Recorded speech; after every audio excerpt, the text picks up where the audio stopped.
Good morning friends, welcome to the weekly news analysis session.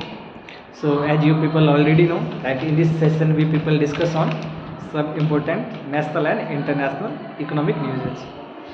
So friends, आज के इस session में हम लोग एक ऐसी न्यूज़ पर डिस्कशन करने के लिए आए हैं जिस न्यूज़ ने इंटरनेशनल मार्केट में बड़ा ही सुर्खियाँ बटोरी है। जी हाँ, हम लोग बात करने आए हैं USA versus Saudi Arabia case. आप लोगों ने ऑलरेडी न्यूज़ में आज देख ही लिया होगा, कल की न्यूज़ आई थी कि USA president Biden warn Saudi Arabia of consequences over OPEC plus oil cut. जी हाँ, कि यूनाइटेड स्टेट ऑफ अमेरिका के जो प्रेसिडेंट है बाइडेन, उन्होंने खुलेआम चेतावनी देते हुए वॉर्न करा है दुबई को कि देखिए सर, आप जो ओपेक प्लस के साथ मिलके ऑयल के प्रोडक्शन को रिड्यूस करने की कोशिश कर रहे हैं, सो ऐसा ना करें, अदरवाइज इसके कॉन्सिक्वेंसेज बहुत ही खतरनाक होंगे। अच्छा, उन्होंने इतना ही नहीं कहा, इसके आगे भी उन्होंने ऐड करा कि देखिए अगर इस तरीके के आप करते हैं, आप ऑयल प्रोडक्शन को रिड्यूस करते हैं, तो हम लोग ये मानेंगे कि you people are directly supporting to the Russia, और उसके जो कॉन्सिक्वेंसेज होंगे वो कॉन्सिक्वेंसेज आप आपको भुगतने पड़ेंगे। जी हाँ, तो खैर ये पूरी कंप्लीट न्यूज़ है, हम लोग बहरहाल इस न्यूज़ पे पूरा डिस्कशन करेंगे, लेकिन उससे पहले इस पूरे न्यूज़ को समझने के लिए, घटनाक्रम को समझने के लिए हमें तीन चीज़ों को और समझना पड़ेगा। पहला तो ओपेक, दूसरा ओपेक प्लस, और तीसरा बाइडेन साहब का कॉन्सिक्वेंसेज यानी कि नोपेक। ओपेक के बदले में बाइडेन का कॉन्सिक्वेंसेज आ गया नोपेक। तो इन तीनों चीज़ों को समझेंगे। खैर आइए हम लोग एक बार थोड़ा सा डिटेल में डिस्कशन करें। देखिए फ्रेंड्स, अगर हम बात करें ओपेक का मतलब होता है organisation of petroleum exporting countries.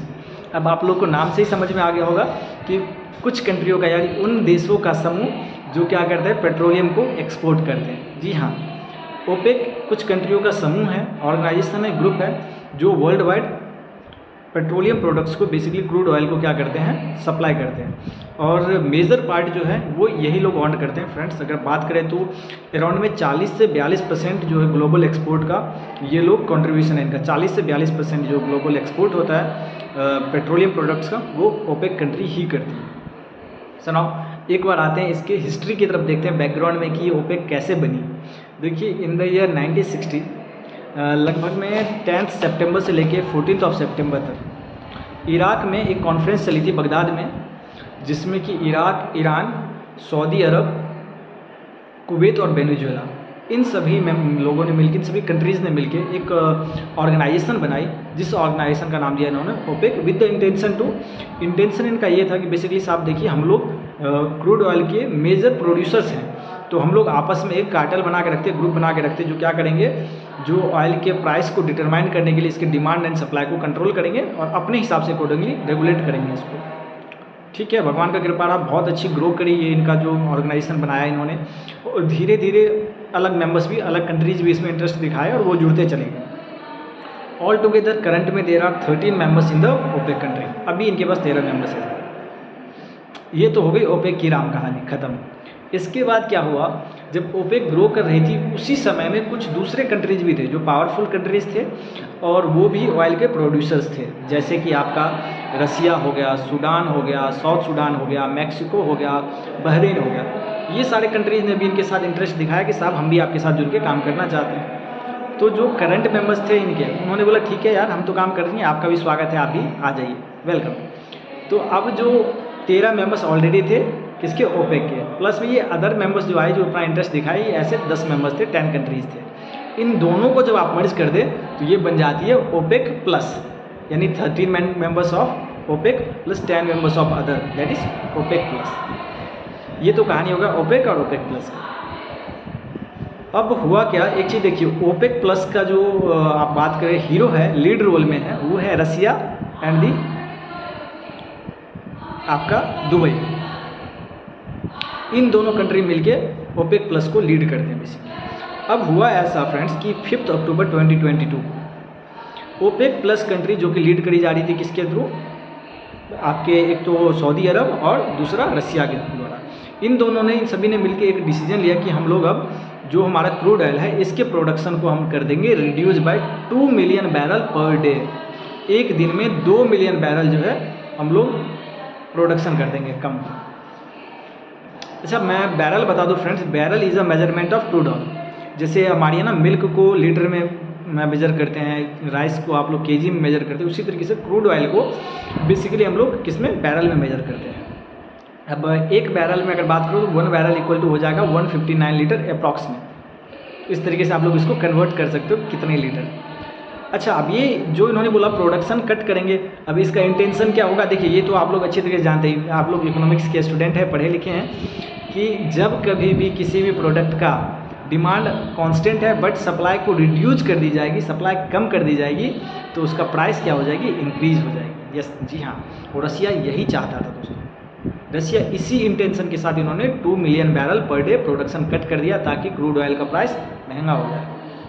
अब देखो, ये महंगाई ये लोग कब लाने की कोशिश कर रहे हैं? जब एक तरफ पोस्ट कोविड-19 दुनिया क्या हो रही है, रिसेशन की मार्च मिल रही है, और भाई साहब यूएसए एंड यूके की तो बात ही मच पूछी।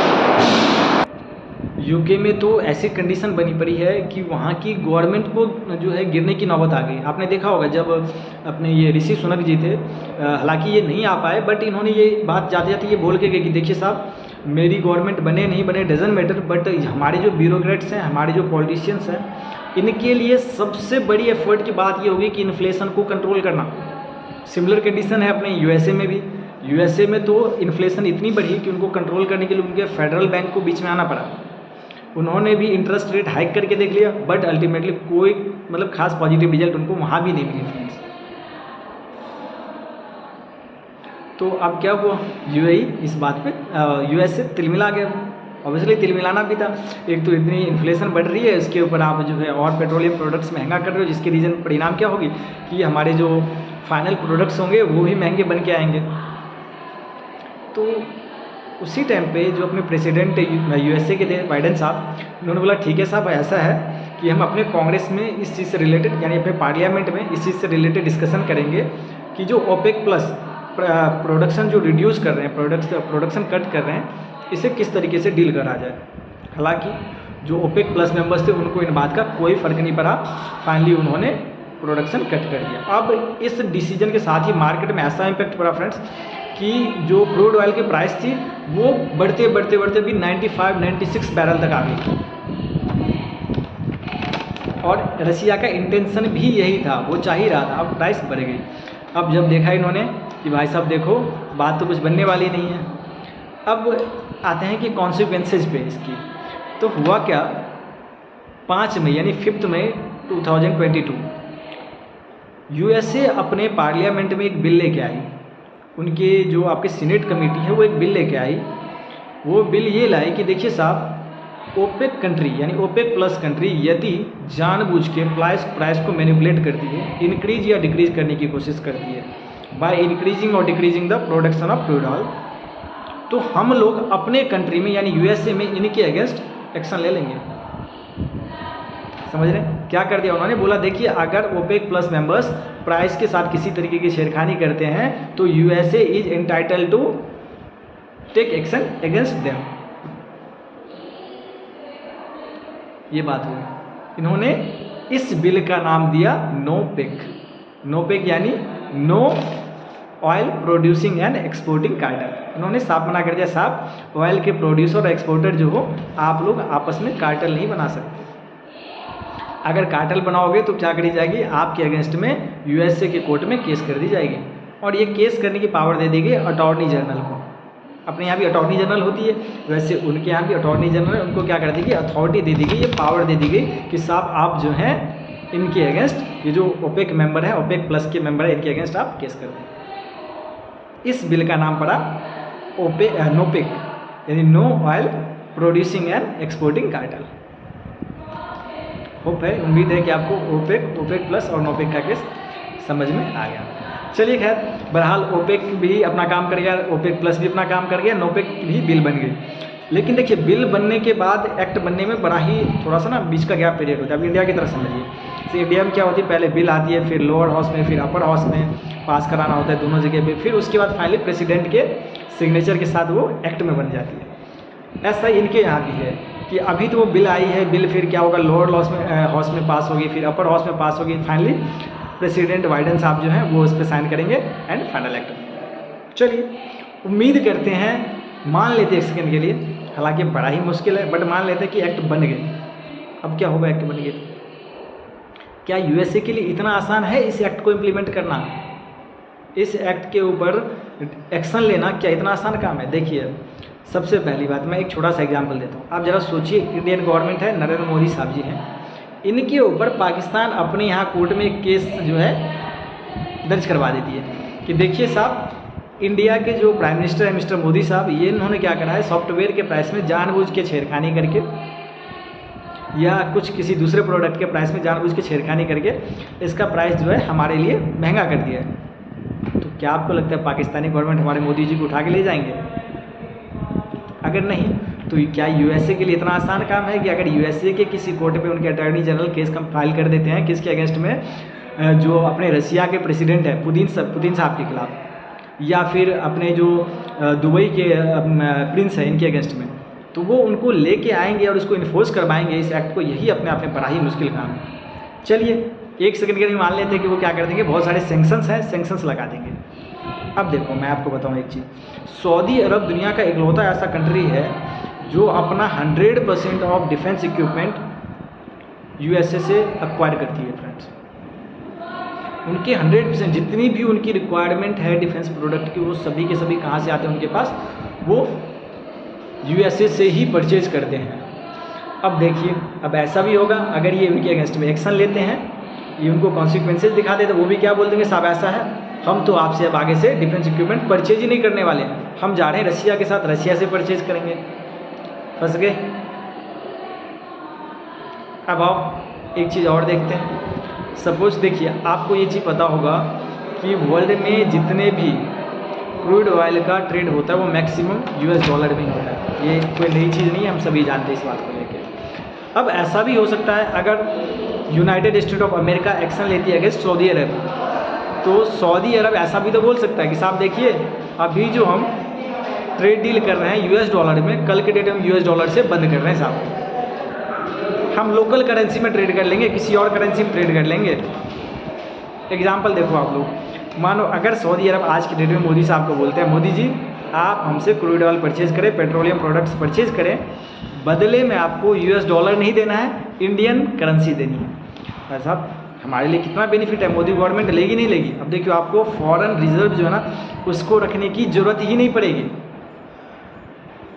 ऑब्वियसली इंडियन करेंसी का जो वैल्यू है वो क्या हो जाएगा, एप्रिसिएट होगी, और उनकी डिमांड कम होगी तो डिप्रिसिएशन स्टार्ट हो जाएगी उनकी वैल्यू, डॉलर की वैल्यू। देखा, दो नुकसान तो इनको यहाँ पे झेलने पड़ेगा। अब आते हैं तीसरी बात को लेके। देखिए, जो आपका दुबई है, सऊदी अरब जो है ये यूएसए को भी पेट्रोल या डीजल या भी आप बात करें क्रूड ऑयल जो है वो एक्सपोर्ट करती है। हो सकता है कि एक तरफ यूएसए उनके अगेंस्ट एक्शन ले तो वो इनको क्रूड ऑयल देना ही बंद कर दे, इनको पेट्रोलियम प्रोडक्ट्स देना ही बंद कर दे, देना बंद कर देंगे, यहाँ ऑटोमेटिकली क्या हो जाएगी, प्राइस और भी ज़्यादा हाइक हो जाएगी। ये दिवे तो क्या दे, महंगे रेट पे दे। एक चौथा चीज़ देखिए, अब आप सभी एक बात से तो फैमिलियर हैं कि यूनाइटेड स्टेट ऑफ अमेरिका जो है ये भी क्या करती है, शेल गैस का अच्छा खासा प्रोड्यूसर है, ये लोग भी प्रोड्यूस करते हैं शेल गैस। अब जब उनके यहाँ शेल गैस प्रोड्यूस हो रहा है तो इसका मतलब वो भी तो पेट्रोलियम प्रोडक्ट ही है। अगर वो ये कानून लाते हैं कि पेट्रोलियम प्रोडक्ट्स को आप जानबूझ के जो उसके प्रोडक्शन को डिक्रीज या इंक्रीज नहीं कर सकते, तो उनके यहाँ भी अगर इस तरीके की बात आए तो क्या हो जाएगी, प्राइस उनके यहाँ भी धीरे धीरे कम होगी प्रोडक्शन बढ़ने से। तो आपको क्या लगता है, उनके यहाँ जो शेल गैस के प्रोड्यूसर है, बिजनेस टाइकून्स हैं, वो इनको ये काम करने देंगे? वहाँ भी लॉबिंग चलनी शुरू हो गई, वहाँ भी बिजनेस टाइकून जो है इस एक्ट के आने से पहले इनके अगेंस्ट में वो लोग खड़े हो गए। तो ये सारे इतनी सारी प्रॉब्लम्स जो है बाइडेन साहब को, यूएसए की जो आप अथॉरिटी है, पार्लियामेंट है, उनको झेलनी पड़ेगी इससे पहले कि इस एक्ट को वो इनेक्टेड करें। उम्मीद है कि आप लोग को आज ओपेक समझ में आ गई होगी, ओपेक प्लस भी समझ में आई होगी और नोपेक भी समझ में आ गई होगी। तो ये सारा ओवरऑल माजरा था जिसको लेके इतनी सारी बहस चल रही थी। हालांकि देखिए, सभी जानते हैं ये कहीं ना कहीं पॉलिटिकल एजेंडा भी हो सकता है। अब कल ही जब बाइडेन साहब ने कहा कि देखिए हम तो ये मानेंगे कि आप रशिया को सपोर्ट कर रहे हैं, तो जहाँ पे अपना जो दुबई है, ये डरने की बजाय इन्होंने क्या बोला, डायरेक्टली उनको ये बोला, देखिए साहब इसको ज़्यादा सीरियसली लेने की ज़रूरत नहीं है। बाइडेन साहब के खुद की कंट्री में इतनी ज़्यादा इन्फ्लेशन है, अब वो इन्फ्लेशन तो कंट्रोल कर नहीं पा रहे हैं, तो लोगों का माइंड डाइवर्ट करने के लिए इस मुद्दा को बीच में लेके आ गए हैं। तो खैर ये पॉलिटिकल बातें हैं। और जो ये नोपेक का माजरा है ये कोई नया केस नहीं है, ये बहुत पुराने हैं, बहुत दिन से जो यूनाइटेड स्टेट ऑफ अमेरिका ये नोपेक वालों से परेशान है। बट कहीं ना कहीं दुबई जो है ये सऊदी अरब अपनी पावर का, अपनी कैपेसिटी का यूज करके कहीं ना कहीं इसको नोपेक बिल को रोकते रहे हैं। लेकिन इस बार लोगों को उम्मीद है, हमें भी उम्मीद है कि शायद पार्लियामेंट में उनके ये बिल जो है पास हो जाए और ये एक्ट में कन्वर्ट हो जाए, एक्ट में बन जाए। सो आई होप कि आप लोगों को आज का सेशन अच्छा लगा होगा, समझ में आ गई होगी अच्छी तरीके से। So thank you very much.